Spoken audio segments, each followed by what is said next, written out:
Hello. If you don't stop bothering me about ratings, I swear to God, you're making me lose my mind. I need ratings. Ratings. For what? I don't want to be underrated. I don't need ratings. I personally have plenty of good self-esteem around this show. I think we're doing a good job. We need people who listen, who say, hello, I love you. For what? Don't you want to be loved? I want to be loved. We are Don't you love me? Podcast lovable. No. If you're listening to this really pathetic thing right now and you wanted to stop, the easiest way to make that happen is to review the show and rate it on Apple Podcasts. He's not going to stop. Your head. He won't quit. This is our moment. We need to have rate the show, please. Okay, Adam, what? Knock it off. Adam! Travis? Yes. I thought he was going to go high. He went low. When they go low, we go high. I think this is about as high-pitched as I can get, to be honest. Well, Adam, I was wondering. So now that I know Michelle Obama was your inspiration for that beautiful falsetto, we're going to have to let it go. But speaking of the halls of power, what's this business about a general?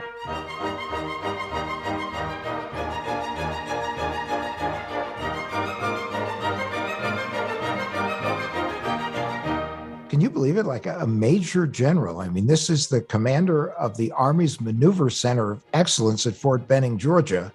Do we have minor generals? Not that I know of. Okay, so big deal guy. Certainly no general I ever knew thought of himself or herself as being minor. What happened to this dude? He posted a Facebook profile, or someone representing themselves to be him pasted a profile, saying he was single, living in Austin, Texas, and originally from Damascus, Syria. That's quite a break from the reality of the New Jersey native that our general was. But he was not saying that he was from Damascus, New Jersey.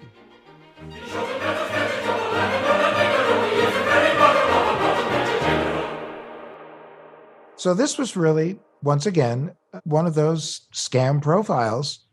And this was a scam profile used in connection with a dating site.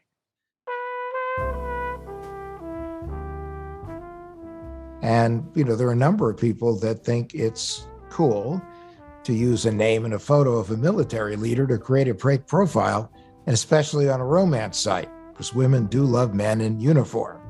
So women love a man in a uniform, do they? Well, I don't know. I've never been in a uniform, but then again, I've never been loved. So I get it. It's okay. I get it too. Yeah. But, so how'd he do? Did this guy get a lot of girlfriends? Actually, I have been loved. No. Actually, my wife loves me very much. And you love me too, right? Well, you are loved. We know it. We know you're loved. But I want to know, was this guy loved? Did the Major General get some love? Well, the fake Major General? Nobody's really sure about how much love he really got, but to say the least, he was a little bit shocked. Yeah. And when this question was put to Facebook about this profile, the first response was, well, it doesn't really violate our community standards. And the answer is, no, why would somebody claiming to be a major general using the picture of a major general, who's actually a fraudster, why would that be considered violating community standards? That's a little curious, though. It's very curious. I think I'm going to set up my hey, I'm interested in a speaking engagement. My name is Barack Obama account right away. And maybe I can start doing some public speaking. Listen, I got another one for you. In 2020, scammers even impersonated Army General Paul Nakasone, who's the head of the U.S. Cyber Command. For what, though? What did they do? They were pitching themselves to women. It was a dating site. Man, we really missed this boat. Now, contemplate this. Here's a guy whose entire job revolves around cybersecurity and technical surveillance. That was a pretty ballsy move. Yeah, it sounds like it, but maybe not for people at that level, but it's a really common scam. The U.S. Army's website actually has a spot to be able to report stolen identities. So if a soldier happens to see that that someone else has taken their name, likeness for a social media profile, again, it's widespread enough that the Army website actually has a form for soldiers to fill out for a pretty wide array of social media and dating sites. It's well known that soldiers have been targets of people who are scamming for dating purposes or claiming to be. But I didn't know the military was that organized. That's pretty cool. Well, because it's become a really serious problem, and the military doesn't need young service members being taken for a ride and fleeced. The other thing, too, is that since so many people in service members are stationed overseas, that actually gives them a great excuse for not being able to call or send a video or something. So, welcome to What the Hack, a show about hackers, scammers, and the people they go after. I'm Adam, cyber romantic. I'm Bo, cyber skeptic. And I'm Travis, cyber grump. Today on the show, we're talking to Angela, who went looking for love in all the wrong places.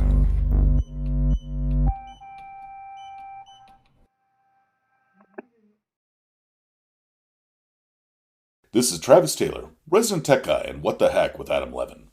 I've worked for decades in all things tech, and in that time I've worked on a lot of websites. And I have to say, one of the easiest platforms to use has been Squarespace. I'm always getting asked by friends and relatives for help with their websites. And the beautiful thing about Squarespace is that I hardly ever get asked by anyone for help on their sites. Its intuitive interface makes building and maintaining a site for your business, organization, or just collection of photos of your cat quick and easy. Squarespace is an all-in-one platform that can let anyone, even a complete novice, get up and running with clean designs that look great on any device or smartphone. It lets you share to social media accounts and has analytics to let you know how many people are coming to your site. If you want to sell things on your website, it also makes setting up e-commerce a snap. But don't take my word for it. Head to squarespace.com/whatthehack today for a free trial. If you like what you see, use promo code WhatTheHack to save 10% off your first purchase of a website or a domain name.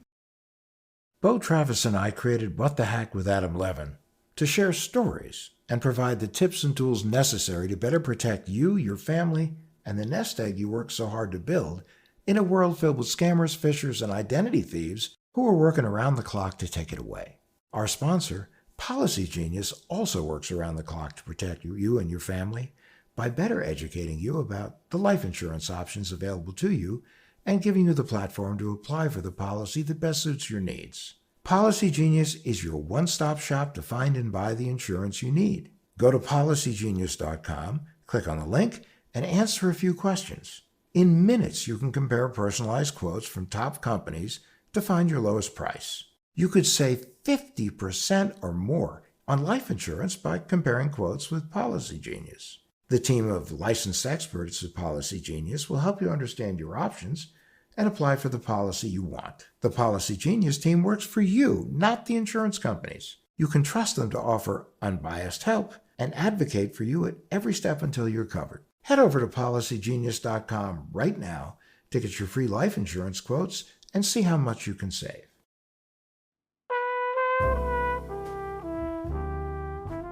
Angela, welcome to our show. Hi, Adam. Happy to be here. Delighted to have you. Where are you from? I'm from New York originally, but the last couple of years I've been out in East Hampton since COVID. I've been spending more time out here at my house in East Hampton. So I'm a native New Yorker.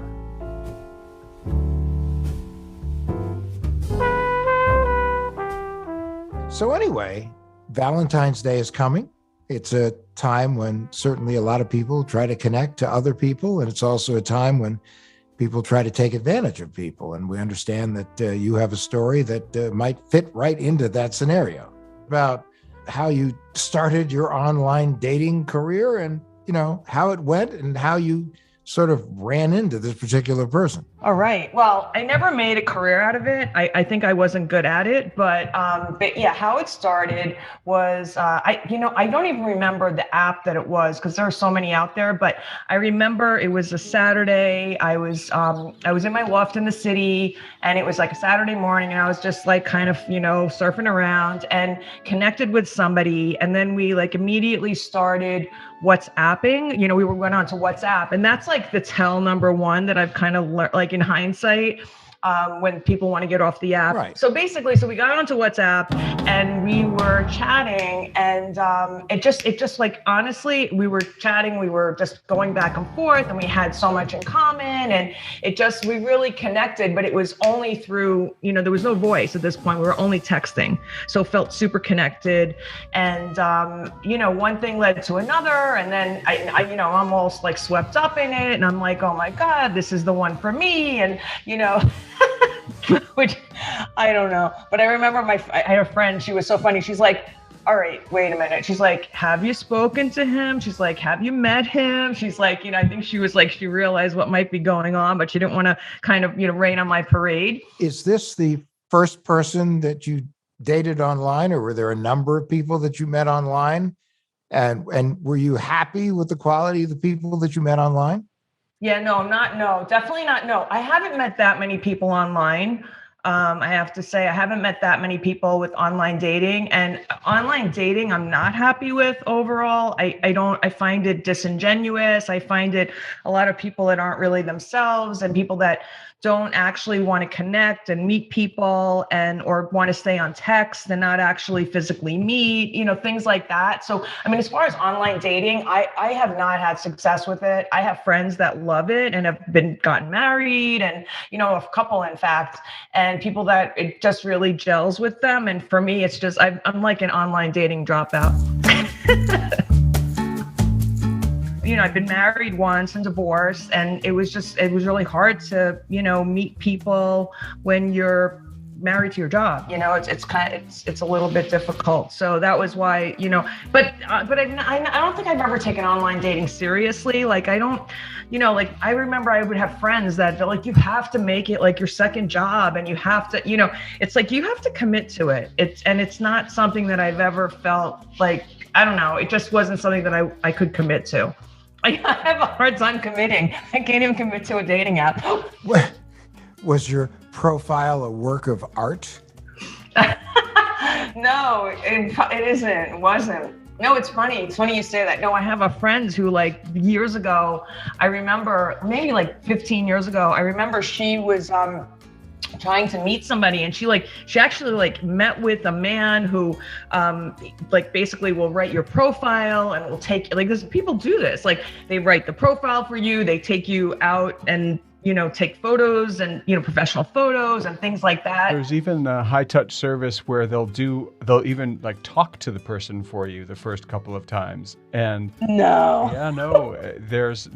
when I was single, I got approached by one of them, and it was literally a person who reached out and said, one of our clients is interested in dating you.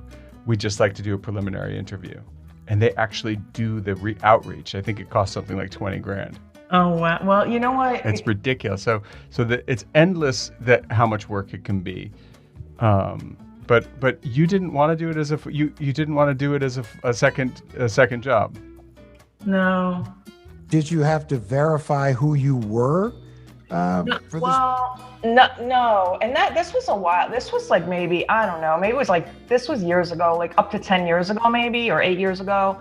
But now they try to get you to verify, some apps will have you, you have the ability to verify who you are, but no, it's very loosey-goosey in this whole dating world. And they don't, I think it's, yeah, I mean, they mostly don't verify who people are. And that's the sad thing about it all. But the truth is, the dating apps are there to make money, and they're not really invested in you meeting people. That's not really, their business model is to keep you single. So you keep, if you're paying, you keep paying. You started communicating with this person. Then what? Yeah, so we were going back and forth. We were texting back and forth. And we actually did have one conversation on the phone. It wasn't a FaceTime or anything, but it was a conversation. And that also went really well, which was kind of surprising.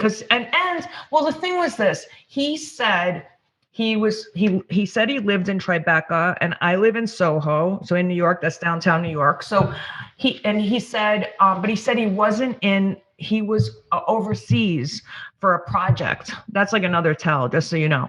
Overseas for a project. Red flag.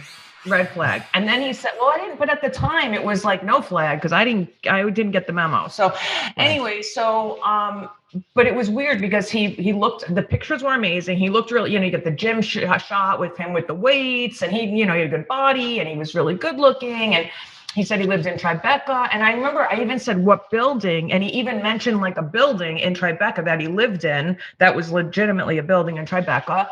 Right. And, he said, I'm away on this project. And so, so everything, again, like I think when you have that visual in your mind and then you're texting with someone and it's feeling right and you're having a connection and there's chemistry, and then you see the visual and the chemistry, it's like it really accelerates the feelings, And so anyway, so that went on. And, it's funny because when I was telling Bo the story, I said, it was kind of 2 weeks that felt like 2 years of my life. It wasn't that long. So what happened was, so we were going back and forth. We did have the phone call. Oh, and I remember this was really interesting. I remember telling him, because in hindsight, you look back, right? And I remember saying to him, that I had mentioned him to my friends. And he's like, it's maybe don't say anything. It's like, he didn't want me to tell, because probably people would be like, this guy's a catfish. So he's like, why don't you not say anything to your friends, yet, or something like that. So that was another tell that I kind of missed. We had exchanged emails. And I remember setting up like a new email, because I'm like, I don't really know this guy, and I don't want to, let me just set up like it was weird. I don't know. I just decided to set up a new email account. So that's a very good idea. Well, that was a good idea. Yeah, that's very smart. Yeah, good job. That's the New York in me. Like a little bit of that like savviness came through. Yes. So, and then I remember him sending me like this beautiful like letter. Like the guy was really romancing me. And I think, looking back, I was thinking, I think there's like a few of them and there's women involved. And I feel like it's like this cartel of people, I don't know, this dating cartel. Did you feel that you were being rushed in this? Not at the time. I didn't feel that way. No, I didn't feel that way. No, I was very up in it. I'm like, oh, this guy is so, this, like I was super into it, and I didn't feel rushed at all. I thought it was like, oh, this is, sometimes you just like meet somebody and it's like the right like they ever say like love at first sight, like love at first text, but you meet somebody and it's just like, it just feels right. It really just felt right, which is so weird. So keep going. Now, what you have these flags that you categorized as no flag. I had the flag, no flag syndrome. Yeah, no, I didn't. It wasn't it. No. So, okay. So what happened next? What happened next was he started telling me he was a contractor on this project, and he started like confiding a little bit about this business dealing that he apparently had his own company, and he was there doing a project, and he was doing some building of something, and he said that the person that he bought the materials from that he used to create the project, the building or whatever, they were faulty materials. So he had to go back in, and he was going to have to like redo a big part of this job that he had done. And that's when he said, and I was like, wow, that's, and I'm just like listening, and I'm like, yeah, that's like, sorry to hear that, and then he was like, he's like, well, it's, and then he's going to cost like $30,000. And he said something like, and I'm just, wow, yeah. I'm like, yeah, I'm sorry that happened, and I'm just like trying to be supportive, like, I don't know what else I'm going to say at that point. It's like, let me give you a digital hug, I'm sorry it didn't work out, but exactly. I'm here for you. My virtual hug. Was he in a position to know a bit about your background, what you do for a living, that you did okay financially, or was he just, do you have any idea if he had a sense of who you were in real life? I don't know. I don't remember if I told him that I owned my business. I don't remember if I said I owned my business or not. So possibly if he thought I owned a business, like he would think, well, she's an owner of a business, she must have money. I don't know. Yeah, no, I mean, the only reason I ask, Angela, is because with just a very few data points, there's something called open source intelligence. And that is this fancy way of saying that anything that I can find online publicly, from your LinkedIn account to whatever, is a way for me to learn stuff about you. And I can usually if somebody has had a career of any kind, I just need their name. And I can sometimes do it with a first name and what they do for a living if they've cast a long enough shadow in their business. There are ways to re-identify somebody, and I was just kind of curious how rigorously careful you were, or if you think it's possible he might have been able to figure out that you might be good for the 30 grand. Because we got a pin stuck in this when you said that he was out 30 grand, and it's, the next step was him asking for help, I'm guessing. The other question is, did you feel like while you were communicating with him over the past couple weeks that this was going on, that you might have been unconsciously giving information about yourself that would help create the profile, the real profile for this guy? Yes. You know what? Yes. And when you just said that, I may have made reference to having another home outside the city. I think I did say something about that, like, when he comes back, or we can go away, or something like that. Yes, I'm sure that there was something that I said in a benign way that, would be would be like a sign to him that I'm more established. Now, at what point during your interchanges with him did he get to know your real name, or did you put your real name on the app to start with, or how did that? I put my real name. Yeah. I thought, yes, that's weird. I guess, I don't know. I'm not going to put like a fake name. But you know what, in today's day and age, like, maybe you need to put a fake name. Like, you need to have a moniker, for dating. Yeah. I mean, I very much think that along with that email address that you created for this dating safari, that you also might want to make up a name for it. I mean, Bo has been successfully using Rico Suave for years, so. Adam, you're not, I have retired that name, but what if I need to use it again? Well, because I've been using it, figuring that, you weren't using it for a while. How's it going? Not so good. Yeah, it never worked for me either.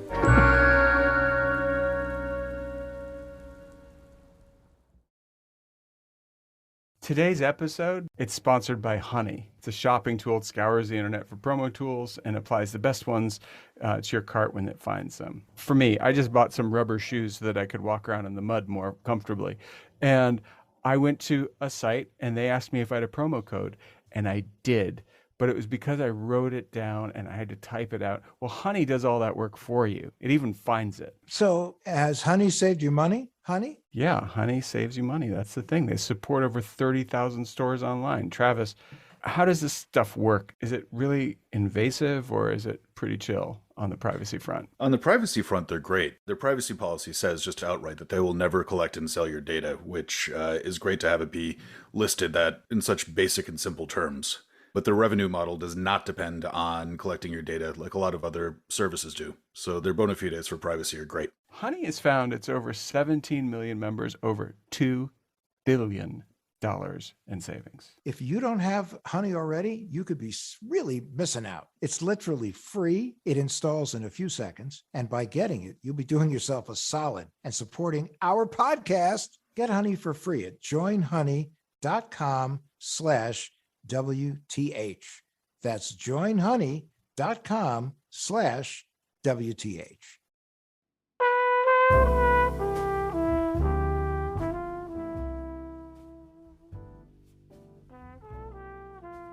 Extreme. Travis, They're one of the how absolute common most are common dating forms scams? of scams that you can run into online.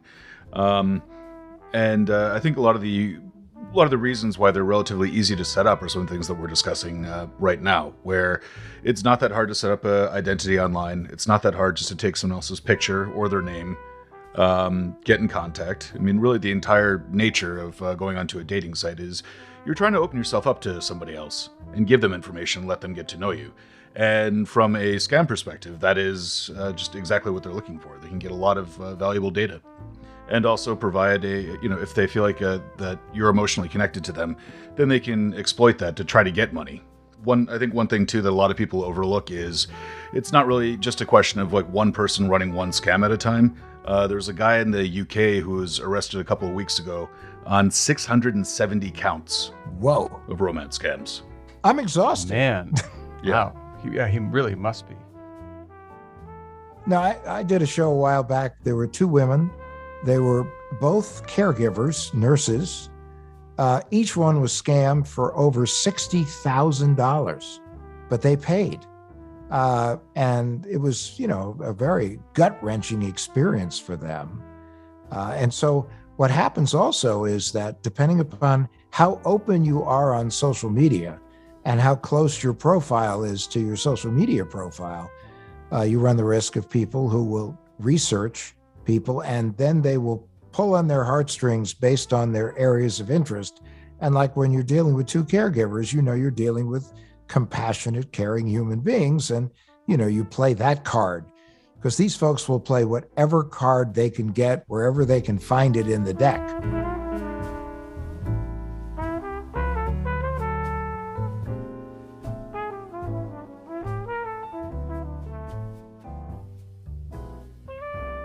How did you feel at the precise moment where this fellow said, and so if you could help me with about 30,000, that would be awesome. Well, did he do that? Did he ask for 30 grand? 30 grand? He did it after I was said I was said I was sorry that happened. And then he said something. I think he was like waiting for the right moment to spring the question, like, well, do you think you could lend me the money? That's all 30 grand. But like, that's the right moment for that, as far as I'm concerned, is like after 20 years of marriage. And even then, the answer is no. He said, well, and I immediately was struck like straight. I was immediately, I was all like up in this like romantic whatever. And then all of a sudden I was like, it was like someone threw cold water on my face. And I'm like, I don't even know you, and it was funny because, we had shared all this, like, again, in these kind of like whirlwind romances, 2 weeks felt like 2 years. So we had shared a lot. But all of a sudden I'm like, I don't even know you. It was just, really, it was kind of crazy. And that's when he was love bombing the hell out of you, a big time. But that's when I realized, I was like, and then I said, you're not even your picture. That like all of a sudden my heart sank, and I'm like, this guy's not even this isn't even the guy that I think he is. Because I realized it was a scam at that point. And then what happened was I was mad, and I said, who are you? I'm like, you're probably not even those photos. And he's like, no, it's me. And I said, well, send me a video right now. I remember being really mad, and I was like super irate. And I just said, well, send me a video. I said, get off the phone, take a video of yourself with your phone and send it to me. Now, this was after he asked you for the money, yeah? Yeah. And were you like, if he sent you a video and he was even hotter in real life, would you have sent him the 30 grand? You know what? That remains to be seen, because that didn't happen. So what did happen? Let me check my bank account. No, I think, no. Okay. This is the funniest part of the story. I get a video. He sends me a video that's not even the pictures of the guy that in the profile. So, and it's somebody else, and the person is talking, and no, the person is lip syncing. Like the voice didn't match I don't know who the video was of. The video was not of him. It was of somebody else. I don't know who it was, but it wasn't even like the voice wasn't. It was almost like subtitles. It was almost like when your movie is dubbed into another language. Some of my favorite movies in Chinatown in the 80s were like that. That's exactly what I got. I was just like, I was like, it was just so ridiculous to me.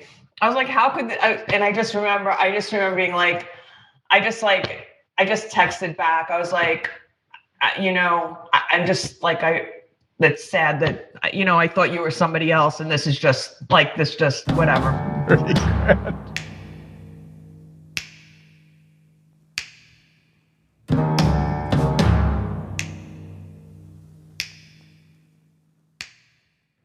You think she could have taken those photographs and done a Google image search with them and come up with anything? I've tried that in the past and it doesn't work.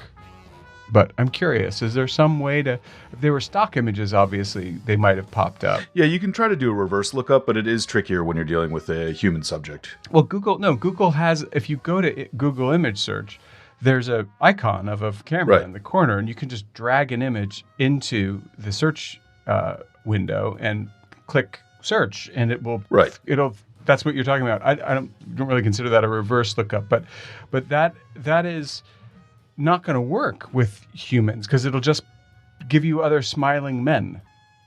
Right, exactly. And it's also super easy just to make a deep fake of a person. Oh, so it doesn't look like anyone at all. Yeah, there's a website called thispersondoesnotexist.com, and it's a little bit eerie because what it is, it's something that takes a deep fake. So it's looking at all the different pictures it can find of people online, and it makes reasonably convincing looking fake people.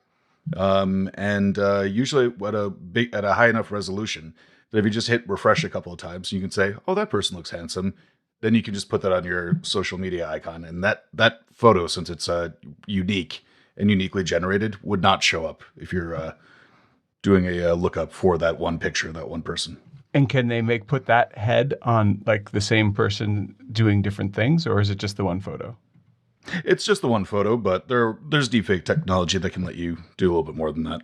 So this is AI or deepfake or both? Yeah, it's deep learning. AI. So it's a deepfake that uses AI.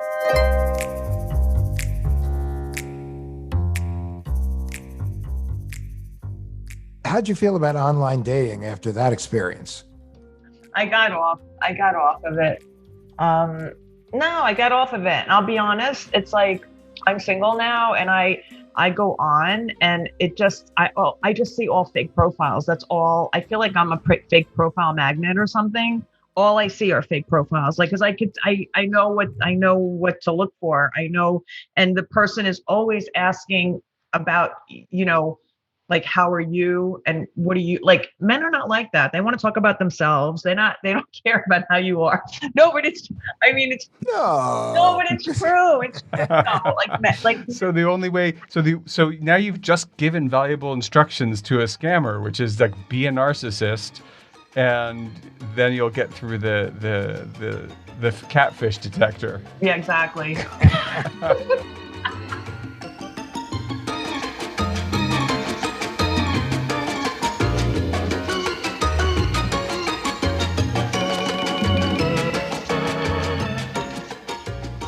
But Angela, listen, thank you so much for sharing your story and insights and waving the flag, which is important.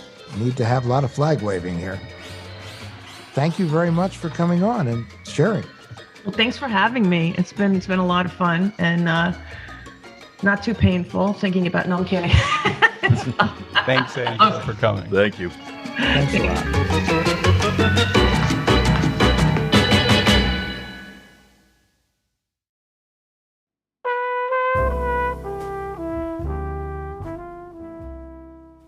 Hey, look, I've been on dating sites. I mean, there was a period of years when I did that. I met some interesting people, some angry people, but and I remember that it was a crime to be charged with being a serial dater. That's when you were doomed.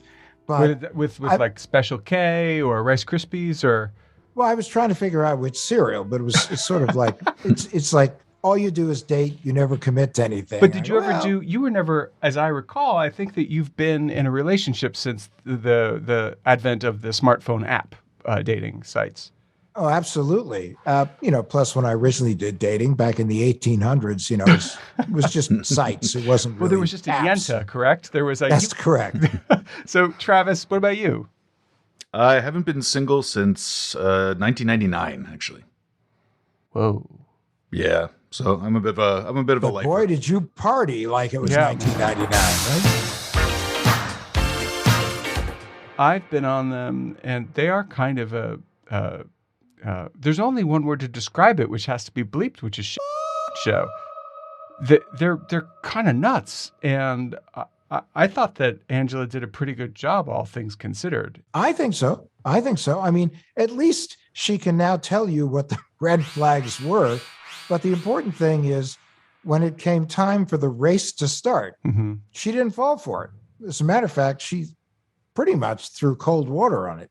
Well, I was also struck by, the fact that she set up an email account that was for just this purpose. No, I thought that was very impressive because so many people don't actually do that. So, Travis, what are some good tips for people in situations like this? Well, yeah, I have to agree that her creating a separate email account was was spot on. That also means that it's a lot easier to disengage contact. But one thing that I think that she should have done and that she mentioned was to stay within the ecosystem of the dating site or app itself.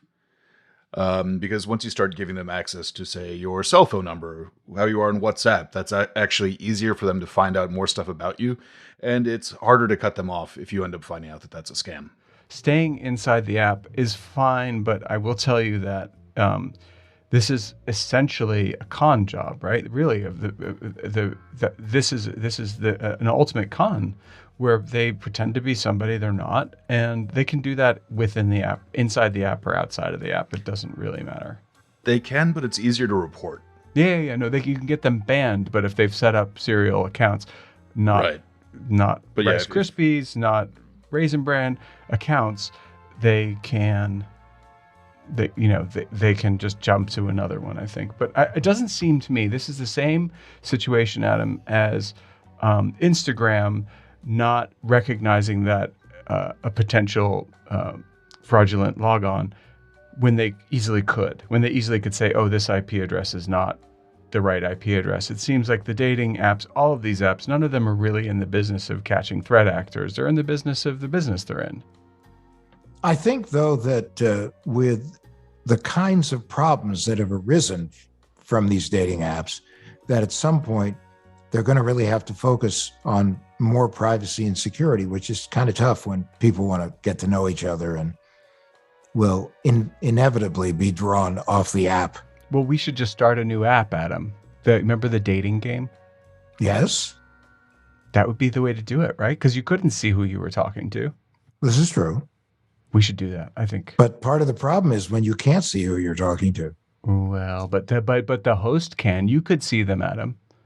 Well, all right, then. Let's do it. I think we should do it. We're going to start that right away. I think one of the things with dating apps, though, is that they have a very powerful incentive to not fully implement better security standards. Because if you say, if you're advertising on the fact that you have 50 million single people on your app, and then you get rid of all the fake ones, and you find out that you have 5 or 10 million people on your app instead, that immediately makes you look like a lot of your market share is a lot smaller. That makes you look like a lot smaller pool and a less enticing app or a network to be a part of. And I think that's something that is definitely the case too with social media. That if they were to get rid of all those, then that would actually make them sound a lot less popular.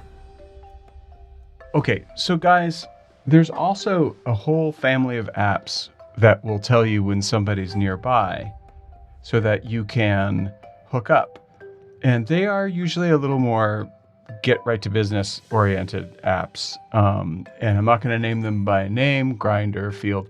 But they do exist and they are often about hooking up. Like I'm not looking for Mr. or Mrs. Right. I'm looking for Mr. or Mrs. Right now. And to me, I can't think of anything more terrifying than an app that tells people exactly where I am. And I know you, Adam, have put a token on my phone that already tells you that, but like I've gotten used to it. We actually now, anyone that listens to the podcast, if they look really, really carefully before they click on the play, there's like a teeny little flashing icon that if they click it, it's a Google view of your home. You're really just pushing it now. With an address. Really? And a phone number and an email address. This is your address, though. You wouldn't do that to me. Of course I would. Because it's all about people getting up close and personal. Swine. So, but that is the other thing that's out there. And I do think so with all of these apps, buyer beware. I mean, if you're user beware, if you're getting on there, think it through. Like, and Angela said something super, super important, which is you're dealing with people who want something and sometimes want something right now. And they need to pray to be saved from what they want. So I guess the point of the story is when you're dating, don't just practice safe sex, practice safe tech.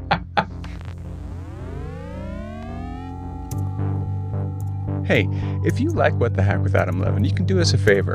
Go on Apple Podcasts and give us 5 stars. It really helps people find the show. And if you really, really like the show, give us a review too. All that lets people know that What the Heck with Adam Levin is something that they should check out. Thanks a lot. What the Heck with Adam Levin is a production of Loud Tree Media. It's produced by Andrew Stephen, the man with 2 first names. You can find us online at loudtreemedia.com and on Instagram, Twitter, and Facebook at Adam K. Levin.